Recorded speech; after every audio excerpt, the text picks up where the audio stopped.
નમસ્કાર દર્શક મિત્રો, કૃષિ વિકાસ અને કૃષિ વિજ્ઞાનને લગતી માહિતીથી ભરપૂર એવા કૃષિ દર્શન કાર્યક્રમમાં આપ સર્વે મિત્રોનું હાર્દિક સ્વાગત કરીએ છીએ.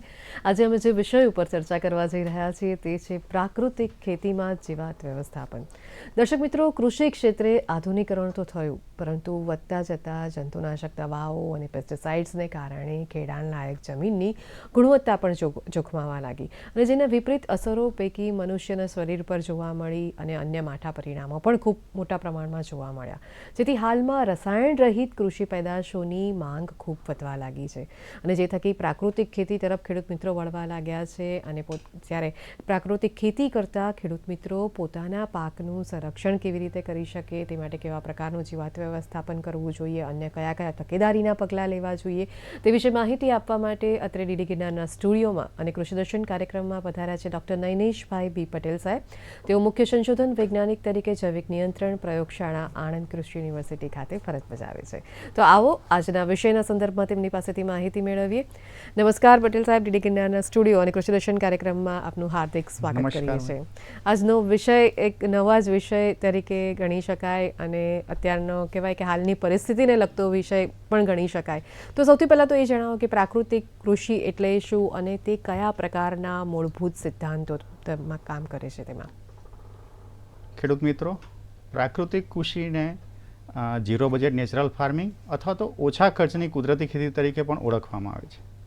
તેના મૂળભૂત સિદ્ધાંતો વિશે વાત કરીએ તો ખેડૂતોએ આમાં કોઈપણ પ્રકારના બહારના સંસાધનોનો ઉપયોગ કરવાનો નથી અને તેના માટે બીજા કોઈપણ પ્રકારના ખર્ચ પણ કરવાના નથી. એટલે કે ખેતરમાં જે પાક પકવે અને જે બિયારણો પકવે તેમાંથી જ તેણે તે બિયારણનો ઉપયોગ કરીને તેની ખેતી કરવાની છે. ત્યારબાદ વાત કરીએ તો જમીનની જાળવણી માટે વાત કરીએ તો જમીનની જાળવણીમાં પણ ખેડ છે તે ફક્ત વાવણી સમયે ત્યારે જ કરવાની છે અને જો સિઝન દરમિયાન કોઈ ખેતી કાર્યો માટે ખેડ કરવાની થાય તો બળદ દ્વારા જ કરવી જોઈએ, જેથી કરીને જમીનમાં રહેલા સૂક્ષ્મ જીવાણુઓની સંખ્યા પણ તેના લીધે કુદરતી રીતે વધશે અને તેની ક્રિયાશીલતામાં પણ વધારો થશે, જેના લીધે જમીનમાં રહેલા અળસિયાની સંખ્યામાં વધારો થશે, તેની ક્રિયાશીલતામાં વધારો થશે, જેના પરિણામે જમીન આપણી પોચી અને ભરભરી બનશે. જમીન પોચી અને ભરભરી બનતા જમીનમાં પાણીનો સંગ્રહ કરવાની તેની શક્તિમાં વધારો થશે અને તેના લીધે વરસાદનું પાણી પણ વધારે સંગ્રહ થશે, જેના પરિણામે આપણે ખેતરમાં પિયતની સંખ્યા પણ આપણે ઘટશે, જેથી કરીને અમુક સમયે જો વરસાદની અછતની પરિસ્થિતિ સર્જાય તો તેવા સમયે પાક નિષ્ફળ જવાની પણ સંભાવના આપણી ઘટી જતી હોય છે. બીજું આપણે વાત કરીએ તો પાકની કાપણી પછીની વાત કરીએ તો પાકની કાપણી પછી પણ ઘણીવાર આપણે ખેડૂત મિત્રો તેમાં જે પાકના અવશેષો જે વધ્યા હોય છે તેનો સળગાવીને નાશ કરી નાખતા હોય છે, પરંતુ પ્રાકૃતિક કૃષિ જો કરતા હોઈએ તો તે દરમિયાન આપણે તે પાકના અવશેષો છે તેને સળગાવ્યા વગર તેનો કંઈ બીજી રીતે ઉપયોગ કરવો, જે ધારો કે તેનો આપણે આવરણ તરીકે ઉપયોગ કરી શકાય અથવા તો તેનો પશુ આહાર તરીકે કરી શકાય અથવા તો કમ્પોસ્ટ તરીકે પણ આપણે એનો ઉપયોગ કરી શકીએ છીએ. ટૂંકમાં આપણે જે કંઈ અવશેષો છે તેનો ખેતરમાં જ ઉપયોગ કરવાનો છે, નહીં કે તેને સળગાવીને તેનો નાશ કરવો જોઈએ. બીજું કે આપણે વાત કરીએ તો પ્રાકૃતિક કૃષિમાં જો પાક સંરક્ષણના પગલાં કે લેવાનું થાય તો તેના માટે ખાસ કરીને આપણે વિવિધ પ્રકારની પદ્ધતિઓ છે. તે ઉપરાંત આપણે બીજામૃત છે, નિમાસ્ત્ર છે, અગ્નિઅસ્ત્ર છે અને બ્રહ્માસ્ત્ર તેમજ 10 જેવા વિવિધ સંયોજનો જે આપણે ખેતર પર જાતે જ બનાવવા જોઈએ અને તેનો જ ઉપયોગ કરવો જોઈએ, નહીં કે આપણે બજારમાંથી લાવીને તેનો ઉપયોગ કરવો જોઈએ. પાકની સિઝન પૂરી થયા પછી પાકના જે ઉત્પાદનો છે તો બને ત્યાં સુધી આપણે સ્થાનિક કક્ષાએ એટલે કે ગ્રામ્ય સ્તરે જ આપણે તેનું વેચાણ થાય તેવી વ્યવસ્થા ગોઠવવી જોઈએ, જેથી કરીને ગામના પૈસા ગામમાં જ રહે. અને બીજું કે જે કંઈ આપણે ખેત ઉત્પાદન કરીએ છીએ તો તેના મૂલ્યવર્ધન ખાસ કરીને આપણે સ્થાનિક સ્તરે એટલે કે ગામના લોકોને રોજગારી મળે અને બીજું કે તેમના કૌશલ્યનો વિકાસ થાય તેવી વ્યવસ્થા કરવાનો આપણે આગ્રહ રાખવો જોઈએ. જી, ખૂબ સરસ આપે મહત્વની માહિતી આપી કે પ્રાકૃતિક કૃષિ કયા સિદ્ધાંતો ઉપર કામ કરી રહી છે. અને હવે વાત કરીએ પાક સંરક્ષણને સંલગ્ન. તો પાક સંરક્ષણ કરતી વખતે કયા કયા ઘટકોનો ઉપયોગ પ્રાકૃતિક ખેતીમાં થતો હોય છે? પ્રાકૃતિક કૃષિમાં વાત કરીએ તો પાક સંરક્ષણમાં વિવિધ ઘટકો જેવા કે ખાસ કરીને એમાં વિવિધ પદ્ધતિઓનો ઉપયોગ થાય છે. તેમાં ખાસ કરીને કર્ષણ પદ્ધતિ, યાંત્રિક પદ્ધતિ, ભૌતિક પદ્ધતિ તેમજ વિવિધ વનસ્પતિજન્ય કીટનાશકો તેમજ બીજામૃત, નિમાસ્ત્ર, બ્રહ્માસ્ત્ર, અગ્નિઅસ્ત્ર અને 10 અર્ક જેવા વિવિધ ઘટકોનો આપણે ઉપયોગ કરીને પ્રાકૃતિક કૃષિમાં આપણે જીવાત વ્યવસ્થાપન કરી શકાય છે. જી, ખૂબ સરસ વાત કરી. જેવી રીતે આપણે વાત કરી કે પ્રાકૃતિક ખેતીમાં કર્ષણ પદ્ધતિ હોય, યાંત્રિક પદ્ધતિ હોય, ભૌતિક પદ્ધતિ હોય, તો તે પૈકી આપણે વાત કરીએ કર્ષણ પદ્ધતિ અને યાંત્રિક પદ્ધતિ. તો ખેડૂત મિત્રો આ પદ્ધતિઓનો ઉપયોગ કેવી રીતે કરી શકીએ અને તેને સંલગ્ન આપણે જીવાત વ્યવસ્થાપન કરવામાં પણ તેને કોઈ ફાયદાકારક થઈ શકે ખરી? સૌપ્રથમ વાત કરીએ તો આપણે કર્ષણ પદ્ધતિ એટલે કે ખેતી પદ્ધતિમાં અમુક આંશિક ફેરફાર કરીને આપણે ખેતી અપનાવીએ તો જેથી કરીને આપણે જીવાતની વસ્તી આપણે ઘટાડી શકીએ છીએ. તેમાં ખાસ કરીને અમુક મુદ્દાઓ છે જે આપણે ધ્યાનમાં રાખવા જોઈએ કે આપણે ખાસ કરીને જે તે પાક લેતા હોય તો તે પાકની જીવાત અને રોગ સામે પ્રતિકારક શક્તિ ધરાવતી જાતો જ આપણે ઉગાડવી જોઈએ. બીજું કે ખાસ કરીને આપણે જે તે પાકની વાવણી અથવા રોપણી ગમે તે સમયે ન કરતા તેના માટે યોગ્ય ભલામણ કરેલ હોય તે જ સમયે આપણે પાકની વાવણી અથવા રોપણી કરવી જોઈએ. બીજું કે મિશ્ર પાક અથવા તો આંતરપાક પદ્ધતિ અપનાવવી જોઈએ અને પિંજર પાક પદ્ધતિ પણ અપનાવવી જોઈએ. બીજું કે ઘણા ખેડૂતો પાણીનો પણ વ્યય કરતા હોય છે, ગમે તેમ પાણી આપતા હોય છે, વધારે પડતું પણ પાણી આપવું જોઈએ નહીં. પાકની જે જરૂરિયાત છે તેટલું જ પાણી અને યોગ્ય સમય અને યોગ્ય માત્રામાં જ પાણી આપવું જોઈએ. અને એકનો એક પાક, ઘણીવાર આપણે ઘણા ખેડૂતો એકનો એક પાક સિઝન પૂરી થાય પાછો એકનો એક પાક લયા કરતા હોય તો બને ત્યાં સુધી પાકની ફેરબદલી અપનાવવી જોઈએ. ત્યારબાદ વાત કરીએ આપણે યાંત્રિક પદ્ધતિ એટલે કે હાથ અથવા હાથથી ચાલતા ઉપકરણો એનો ઉપયોગ કરીને જીવાતની વસ્તી અથવા તો તેના દ્વારા થતું નુકસાન આપણે ઘટાડી શકાય છે. તો તેવી પદ્ધતિને આપણે યાંત્રિક પદ્ધતિ કહીએ છીએ. તો તેમાં ખાસ કરીને અમુક મુદ્દા છે જે આપણે ધ્યાનમાં રાખીએ. ધારો કે જે આપણે અમુક જે જીવાતો છે તે પાનમાં સમૂહમાં ઈંડા મૂકતી હોય છે. તો આવા સમૂહમાં ઈંડા જોવા મળે અથવા તો ઈંડામાંથી નીકળી ગયેલી ઈયળો હોય તો પ્રથમ અવસ્થાની ઈયળો હોય પાન પર સમૂહમાં જોવા મળે તો આવા પાન તોડાવી લઈને તેનો નાશ કરવો જોઈએ. બીજું કે ઘણીવાર ખેતરમાં મોટી ઈયળો પણ ઉપદ્રવ જોવા મળતો હોય તો મોટી ઈયળો હાથથી પણ વીણાવી લઈને તેનો નાશ કરવાથી પણ આપણે ઉપદ્રવ ઘટાડી શકાય છે. બીજી વાત કરીએ તો આપણે જો નાળિયેરીમાં હોય એમાં ખાસ કરીને જો ઉંદરનો ઉપદ્રવ જોવા મળતો હોય તો એમાં ઉંદરના ઉપદ્રવને નિયંત્રણ કરવા માટે ખાસ કરીને નાળિયેરીના થડ ઉપર જમીનથી 30 સેન્ટીમીટર ઉપર આપણે પતરાની ઝાલર, શંકુ આકારની પતરાની ઝાલર લગાવી દેવાથી આપણે ઉંદરનો ઉપદ્રવ ઘટાડી શકાય છે. બીજું કે જો દાડમની વાડી હોય અને તેમાં દાડમની વાડીમાં ફળમાં નુકસાન જોવા મળતું હોય, ઘણીવાર પક્ષીઓ પણ નુકસાન કરતા હોય અને ઘણીવાર જીવાતો પણ નુકસાન કરતી તો તેવા સમયે દાડમની વાડીમાં ફળ લાગવાના શરૂ થાય તે સમયથી જ આપણે એક રદ્દી કાગળ હોય તો રદ્દી કાગળમાંથી બનાવેલી કોથળી આપણે ફળ ઉપર ચડાવી દઈએ તો જેના લીધે આપણે પક્ષીઓ દ્વારા અને જીવાત દ્વારા થતું નુકસાન ઘટાડી શકાય છે. બીજું કે આપણે ખેતરની ફરતે આપણે 1.5 ફૂટ ઊંડી અને 2 ફૂટ પહોળી ખાઈ ખોદી નાખવી જોઈએ જેથી કરીને ઘણીવાર અમુક જે જીવાતો છે તે ખાસ કરીને સેઢાપાડા પર રહીને ત્યાર પછી ખેતરમાં સમૂહમાં દાખલ થતી હોય છે. તો આવી જે જીવાતો છે તે ખાસ કરીને એમાં કાતરા છે, ત્યારબાદ લશ્કરી ઈયળ છે અને તીડના બચ્ચા સમૂહમાં ખેતરમાં દાખલ થતા હોય તો તેવા સમયે ઊંડી ખાઈ ખોદી દીધી હોય અને તેની અંદર પાણી ભરીને એમાં વનસ્પતિજન્ય કીટનાશક જો આપણે અંદર નાખી દઈએ તો તેવા સમયે આપણે એનો ઉપદ્રવ આગળ વધતો અટકાવી શકાય છે. બીજું કે ખાસ કરીને નવેમ્બર-ડિસેમ્બર મહિનામાં આંબાની અંદર વાત કરીએ તો તેમાં આંબાના થડની ઉપર 30 સેન્ટીમીટર ઉપર અને 400 ગેજનો પોલિથીનનો પટ્ટો 30 સેન્ટીમીટર પહોળો પટ્ટો આપણે જો થડ ઉપર લગાવી દઈએ અને તેના ઉપર એ પટ્ટાની ઉપર ગ્રીસનું આવરણ એક કરી દઈએ તો આવા સમયે શું થાય છે કે જમીનમાં જે મિલીબગ હોય છે તે મિલીબગના બચ્ચા ઈંડા જમીનમાં હોય છે. તે ઈંડા સેવાય એમાંથી જે બચ્ચા નીકળે તે થડ ઉપર ચડતા હોય છે. તે થડ ઉપર ચડતા હોય તો તેવા સમયે આ ગ્રીસનો એક પટ્ટો લગાવી દીધો તો તેના લીધે ઉપર ચડતા અટકે છે અને તેનો ઉપદ્રવ આપણે આંબામાં અટકાવી શકાય છે. જી, ખૂબ સરસ માહિતી આપી. વિવિધ પદ્ધતિઓના ઉપયોગ થકી પ્રાકૃતિક ખેતીમાં જીવાત વ્યવસ્થાપન કેવી રીતે કરી શકાય તે અંતર્ગત આપે ખૂબ સરસ માહિતી આપી. દર્શક મિત્રો, મહાનુભાવો પાસેથી હજુ ઘણી બધી માહિતી મેળવવાની બાકી છે પરંતુ અત્યારે સમય થયો છે નાનકડા વિરામનો. વિરામ બાદ ફરી પાછા મળીએ.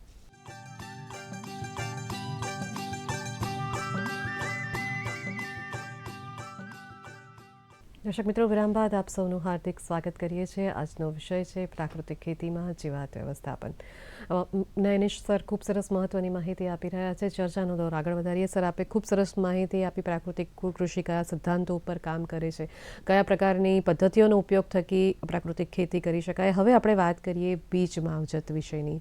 તો આ બીજ માવજત કરતી વખતે પ્રાકૃતિક ખેતીમાં જીવાત વ્યવસ્થાપન કરવું આવશ્યક ખરું?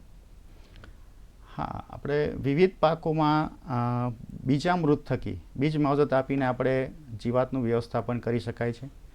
ખેડૂત મિત્રો, ખાસ કરીને વાવણી કરતાં પહેલાં જો બીજ માવજત આપીએ તો આપણે ઘણું ખરું સારું પરિણામ મળે છે. અને એમાં પણ ખાસ કરીને જો બીજામૃતનો જો આપણે ઉપયોગ કરીએ તો આપણને ખૂબ જ સારા પરિણામ મળે છે અને તે આપણા માટે ખૂબ જ ઉત્તમ છે. અને બીજામૃત બનાવવા માટે આપણે કોઈ જાતનો વધારાનો ખર્ચો કરવાનો રહેતો નથી ને આપણી આજુબાજુમાં જે રહેલા છે તત્વો એનો જ ઉપયોગ કરવાનો છે અને ઓછા ખર્ચે આપણે એ બનાવી શકાય છે. એમાં ખાસ કરીને વાત કરીએ તો બીજામૃત બનાવવા માટે કઈ કઈ સામગ્રી જોઈએ. એક તો દેશી ગાયનું છાણ છે, તાજું છાણ આપણે 5 કિલોગ્રામ. આપણે દેશી ગાય હોય તો એનું ગૌમૂત્ર 5 લીટર. ચૂનો આપણે 50 ગ્રામ. અને વડની નીચેની માટી, જે ધારો કે આપણે સજીવ માટી તરીકે કહી શકાય તેવી 100 ગ્રામ આપણે માટી જોઈએ. અને બીજું કે પાણી 20 લીટર જેટલું પાણી જોઈએ. હવે આ કઈ રીતે બનાવવું તેના વિશે વાત કરીએ તો આપણે એક સુતરાઉ કાપડની અંદર આપણે આ જે 5 કિલોગ્રામ દેશી ગાયનું છાણ છે તેને સુતરાઉ કાપડમાં લેવાનું અને તેને એ કાપડને પાણીમાં બોળી રાખવું, જેથી કરીને જેમાં જે દ્રાવ્ય તત્વો છે તે પાણીમાં ઓગળી જશે. ત્યારબાદ બીજા એક વાસણની અંદર આપણે 1 લીટર પાણીની અંદર આપણે 50 ગ્રામ જેટલો ચૂનો અંદર બોળી રાખવો અને તે 12 થી 16 કલાક જેટલું એ દ્રાવણને રવા દેવાનું. બરાબર. ત્યારબાદ જે સુતરાઉ કાપડમાં જે છાણ આપણે રાખ્યું છે તેમાં જે અદ્રાવ્ય તત્વો છે તેને દબાવીને નીચવીને અને ત્યાર પછી તેને કાઢી લેવા અને ત્યારબાદ જે છાણવાળું દ્રાવણ રહ્યું છે તેની અંદર આપણે 5 લીટર ગૌમૂત્ર દેશી ગાયનું અને આ 1 લીટરનું ચૂનાનું પાણી, 100 ગ્રામ વડની નીચેની માટી અને 20 લીટર પાણી, આ બધા તત્વો ઉમેરીને એ દ્રાવણને આપણે 12 થી 16 કલાક માટે રવા દેવું જોઈએ. અને તે દરમિયાન દિવસમાં 2 વખત આપણે સવાર સાંજ આપણે લાકડી વડે તેને ઘડિયાળના કાંટાની દિશામાં હલાવવું જોઈએ. ત્યારબાદ આપણું આ બીજામૃત તૈયાર થઈ જાય છે.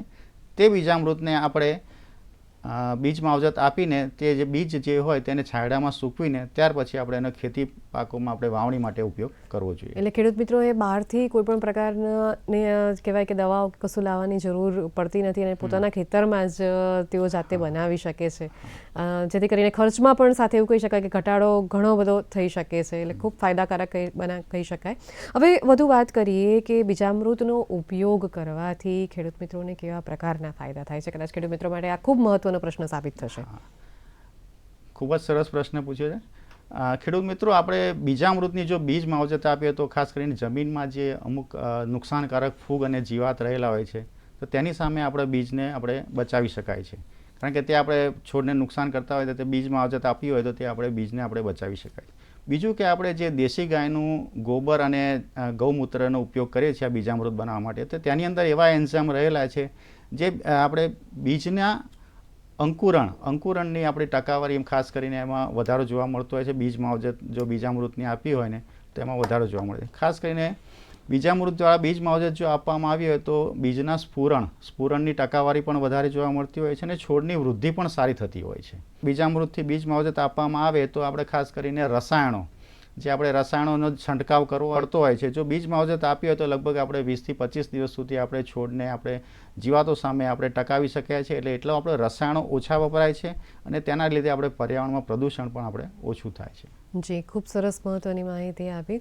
હવે વધુ આગળ પ્રશ્ન એ થાય કે લીમડો પણ ખૂબ સારો કહેવાય કે રોગ પ્રતિકારક ધરાવતી ઔષધિ ગણી શકાય અને કૃષિ ક્ષેત્રે પણ તેનો ખૂબ સારા એવા પ્રમાણમાં ઉપયોગ થતો હોય છે. તો લીમડા આધારિત ખેતી પદ્ધતિ પણ પ્રાકૃતિક ખેતી સાથે સાંકળી શકાય ખરી?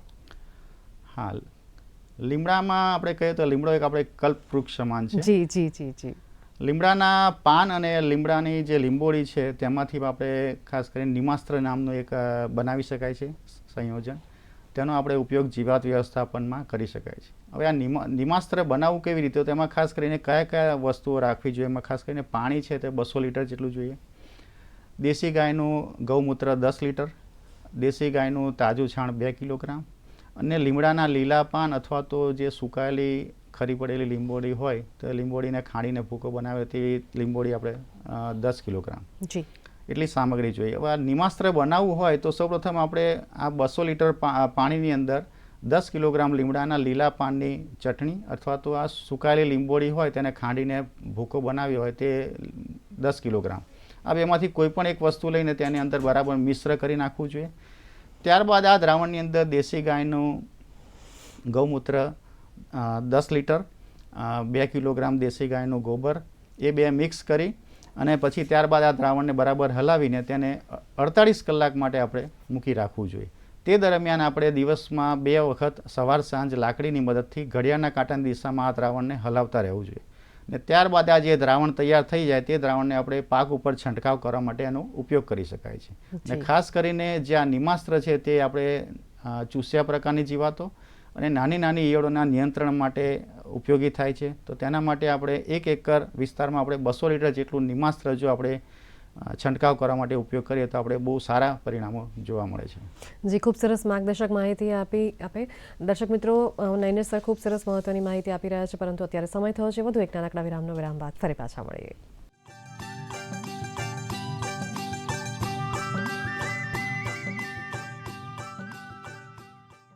વિરામ બાદ આપ સૌનું હાર્દિક સ્વાગત કરીએ છીએ. આજનો વિષય છે પ્રાકૃતિક ખેતીમાં જીવાત વ્યવસ્થાપન.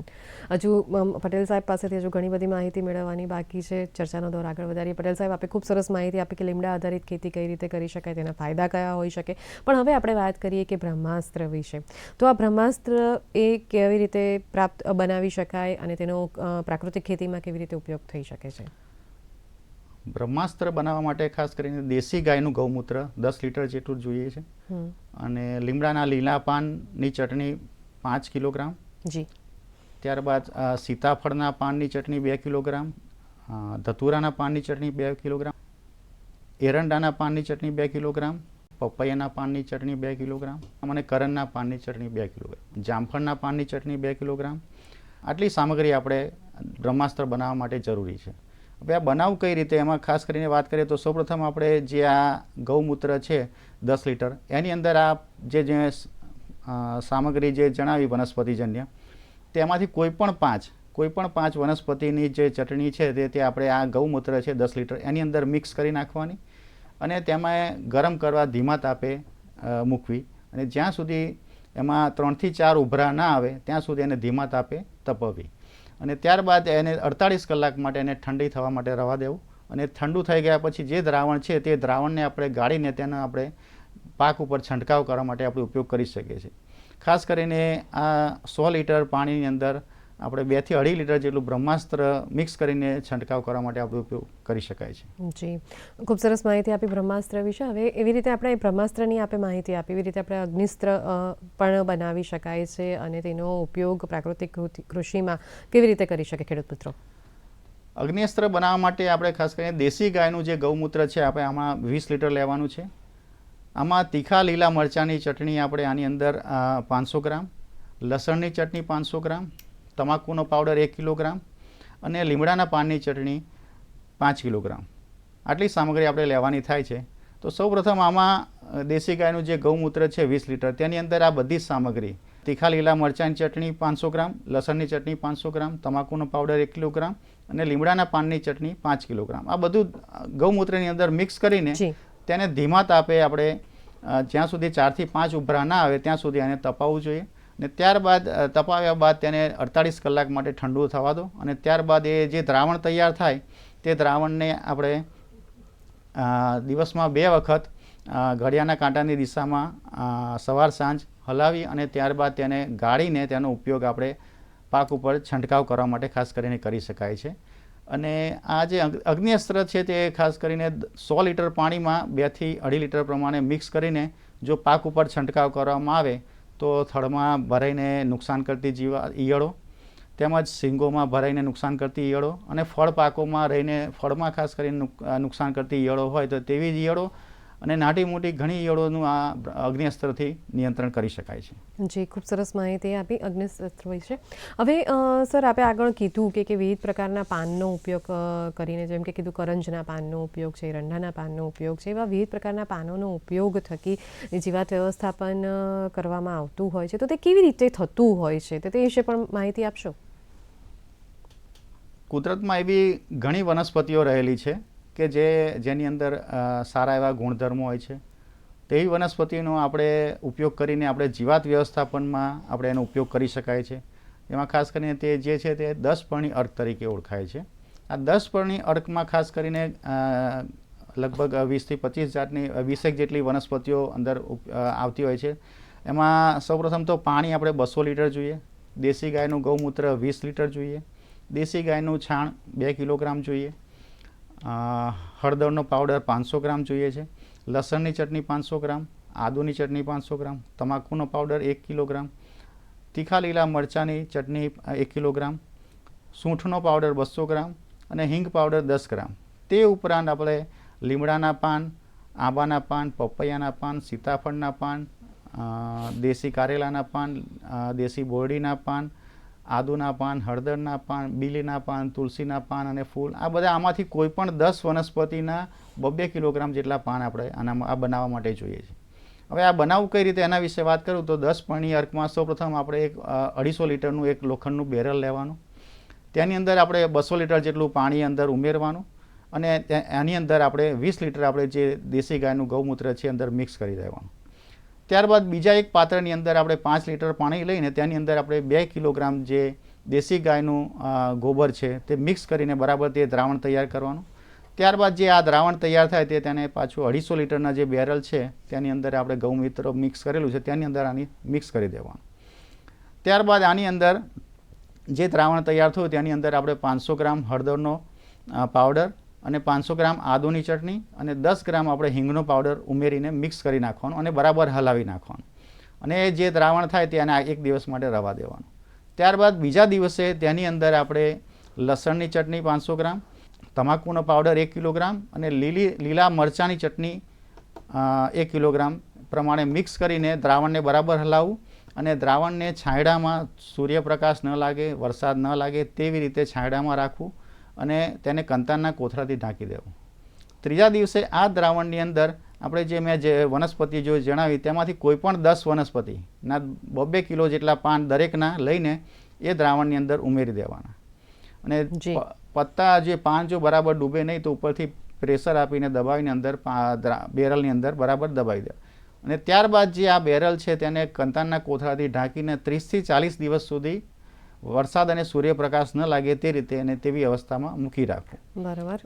આપ ડીડી ગિરનારના સ્ટુડિયો અને કૃષિદર્શન કાર્યક્રમમાં પધાર્યા તે બદલ આપનો ખૂબ ખૂબ ધન્યવાદ. દર્શક મિત્રો, પટેલ સાહેબે જે પ્રાકૃતિક કૃષિમાં જીવાત વ્યવસ્થાપન કેવી રીતે કરવું તે અંતર્ગત જે માહિતી આપી તે માહિતીનો ચોક્કસથી સદુપયોગ કરશો. આપ સૌની આર્થિક સુખાકારીમાં વધારો થાય તેવી જ અભ્યર્થના સાથે ફરી મળીશું એક નવા વિષય, નવી માહિતી અને નવા નિષ્ણાતની સાથે. ત્યાં સુધી પાયલને રજા આપશો. નમસ્કાર.